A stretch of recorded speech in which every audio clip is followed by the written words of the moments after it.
On today's podcast, I'm going to be talking about what Quentin Tarantino taught me about scaling a business.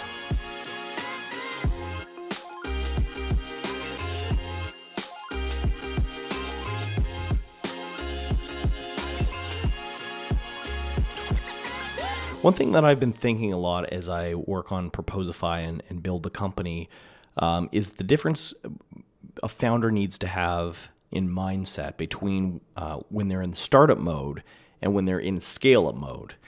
You often have to level up your mindset when you're thinking about how to scale a company versus just starting it at the beginning. Now, one of my favorite things to do is to watch movies, and I love studying directors. I love all kinds of different movie directors, and I just love watching their transition and between movie, from movie to movie, and sort of how their vision often stays consistent between different films that they make. For example, Quentin Tarantino is one of my favorite directors, and even though Tarantino has done World War II movies, one World War II movie, he has done gangster movies. He did a movie about slavery, and yet they always have a very consistent feel in terms of their look, in terms of their dialogue, in terms of how they're structured. Tarantino has style, and it's very hard to copy Quentin Tarantino's style. And so one of my favorite things to do is listen to him talk about movies. He's extremely articulate and passionate and excited when he talks about movies, and he's a film encyclopedia. He's a cinephile. He knows everything there is to know about movies. Because he studied it. He's a self-taught director.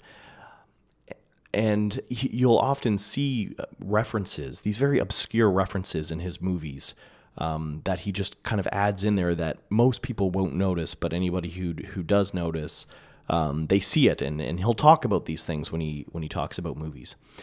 One clip that I heard him talk about, I heard a clip of him talking about his first meeting with Gilliam, the director. And this was before he shot Reservoir Dogs, his first movie that he directed. He had written some screenplays before that got made into movies. But he asked Gilliam about how he got his movies to all look and feel a certain way, and how he did that. And what the director told him changed his mindset. And instead of me trying to reiterate it, I actually want you to hear Tarantino say it. It always sounds better coming from him. So listen to this clip of Tarantino talking about this, and then I'm going to apply it to a business context. While I was there talking to him, this is a visual director. This is a visual director. When he did Brazil, he didn't capture lightning in the bottle. He knew what he was doing, and he executed it, and then he executed it again in Baron Munchausen, and he continued to execute it. So he knew what he was doing in this regards. So he was the guy to ask this question too. The way I asked it was, Terry, you have a vision. You have a direct cinematic vision in your movies, and it goes from movie to movie to movie. And you can see that. How do you do that? And he goes, look, Quentin, maybe because you've never really been on a movie set before, maybe you don't understand exactly how it works. So let me explain it to you a little bit. So he goes, Quentin, it's not your job to create your vision. It's your job to have a vision. And then it's your job to hire talented individuals, to hire talented artists who understand your vision. And you articulate it to them. And then they take your vision and they create it. And by them creating it, you part it back a little bit, you add a little bit to it, but your vision is still a two-dimensional vision. They will take the different elements of your vision and make it three-dimensional. And then you'll get back more than you gave them, and then you'll know even more what you're talking about and what you're seeing, and then the vision will get filled in. You think you have to do everything, and you don't. You don't need to know anything about sewing to have wonderful costumes in your films. You just need to express what you want to the costume designers. You don't need to have a degree in engineering to have magnificent sets in your pieces. You need to describe what it is you want. You don't need to know how to take a bunch of different light stands and put them together to create a specific lighting effect. That's not your job. You don't need to know any of that.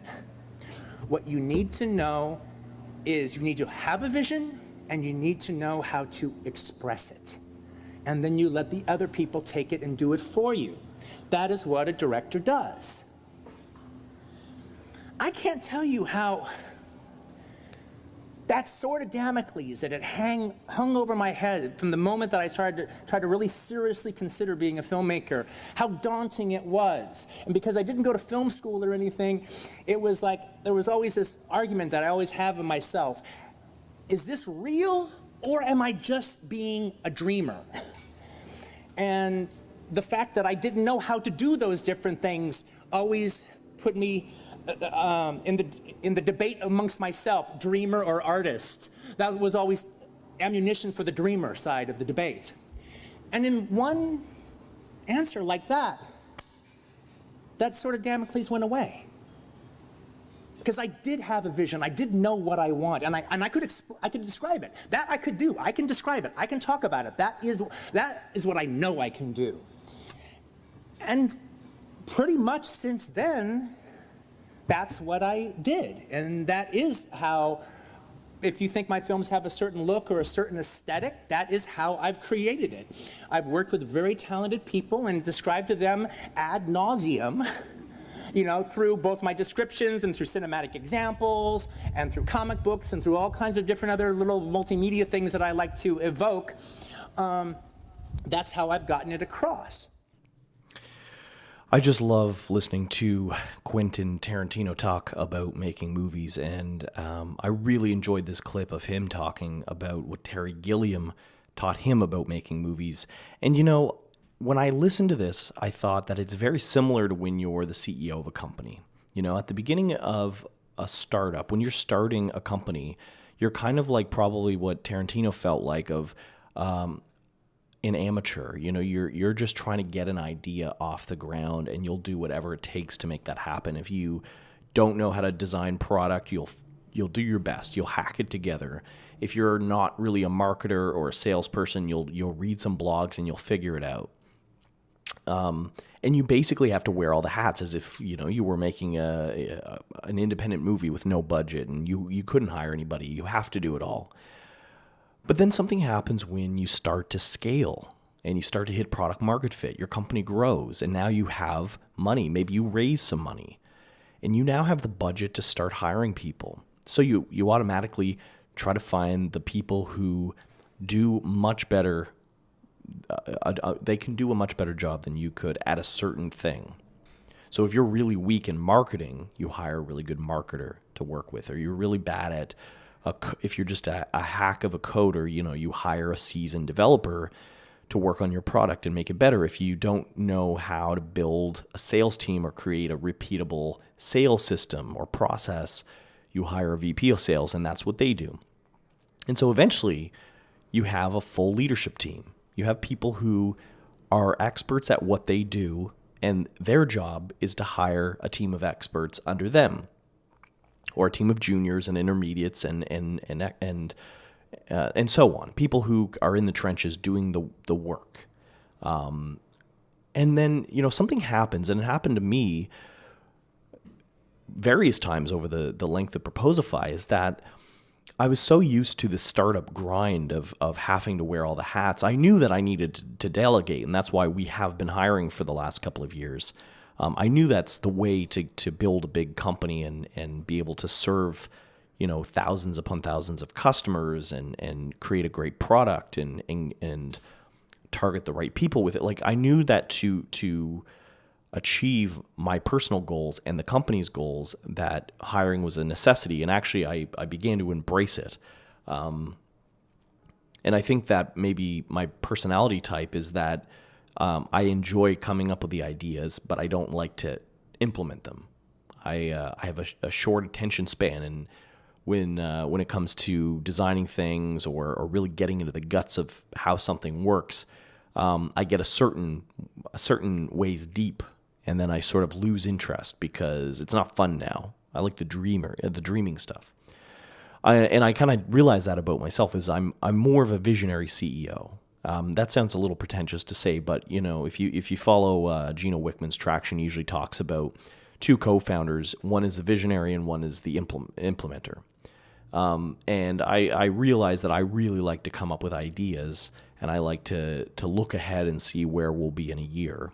And it makes me impatient, actually, because the reality is we when I get excited about where we'll be in a year, I want it to come now. I just want it now. So it makes me kind of push people on my team to get projects done. But, I got to a point where I felt like there wasn't anything I could directly contribute to the company, right? Because I can't code, and I can't get on the phone. It's not a great use of my time to get on the phone and do sales at this point. And I don't even know if that would move the needle. And I may not even be as good anymore as people who are full-time salespeople who, are following the process that Lisa, our VP of sales, is implementing. They could probably close more than I could, unless I use the hack or the cheat of just saying I'm the CEO of the company. Sometimes that works, and leads will be more inclined to get back to you, but that wouldn't be fair. So my point is, what can I do to move the needle? And I began to realize that my job isn't, just like Tarantino said, your job, the director's job isn't to create the vision. The director's job is to have a vision and articulate it. And so I realized that the way I move the needle is I move the needle, or I grow the business through other people. If I need somebody, if I don't know how to do something that I need to know how to do in order to scale the business, I don't learn it. I actually hire somebody who's very good and has done it before. And then those people, the people who lead those departments, will then hire and train the people needed to execute on it. And so much like a director is responsible to deliver a movie, the director's job at the end of the day is it's a business. The movie business, they have investors, they have studios who are putting the money together for a film. So even though it's an artistic endeavor, and the director, a really good or a really notable director, probably wants to create something that they would enjoy watching, ultimately they do have to think about the end user, which is the audience. They ideally want to create something that other people enjoy watching as well, and thus they will buy movie tickets. And in a similar way, the CEO is responsible to a board of directors. Usually, in the case that you've raised money, you generally have a board of directors, and it's even a good idea if you are completely bootstrapped to still build a board, because it's nice to have people that their job is to hold you accountable. And so it actually makes you grow the business faster, because you provide the act of providing monthly updates and quarterly updates and being, holding yourself to a higher standard, that helps grow the business. So it's the same way. And so when I think about, okay, what does a director need to be able to do? They have to, as Tarantino said, have a vision, articulate the vision. Well, what does a vision look like for a CEO?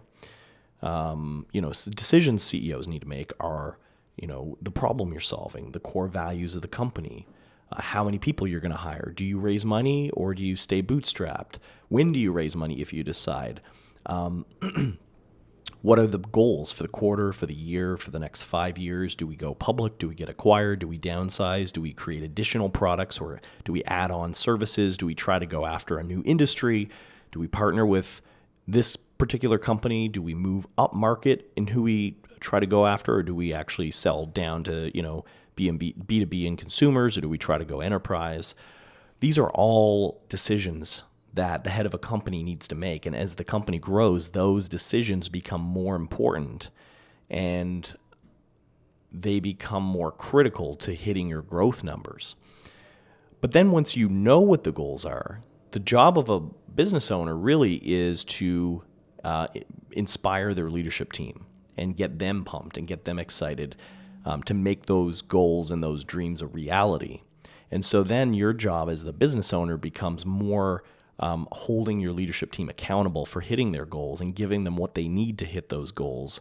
Maybe they need coaching, maybe they need training, maybe they just need resources. You need to, get them increase their budget or find people for them to hire.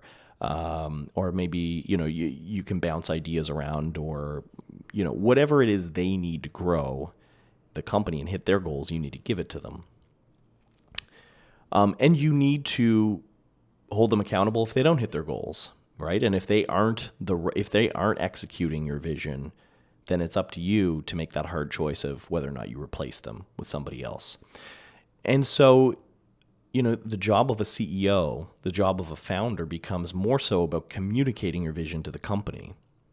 And everyone from your direct leadership team, but even everybody under them, they should still hear from the founder on a regular basis. What I do at Proposify is we have a monthly all-hands meeting. And that's where we review core values, we review big company goals, quarterly goals, where we're at with things, what our big metrics are in terms of, MRR and growth numbers, and just really where we're at and where we're going and who we're going after. That becomes more important to communicate so everybody feels on the same page. And to be quite honest, I feel silly doing it sometimes because I'm not much of a rah-rah coach type of guy. But I realize that it's necessary for the business to grow. And so it's something I want to get better at. I just thought that was interesting hearing from Quentin Tarantino and what he, thinks about directing. And I just thought that really applied well to what a CEO and what that job entails. Hope you enjoyed this episode of the podcast. I'd love to hear from you if you email me at kyle@proposify.com. Let me know if there's any questions you have or if there's anything you'd like me to cover on the show. I'd be happy to hear from you. Also, be sure to check out proposify.com. You can subscribe to get more content like this every week. Thanks so much for listening, and I'll see you next time.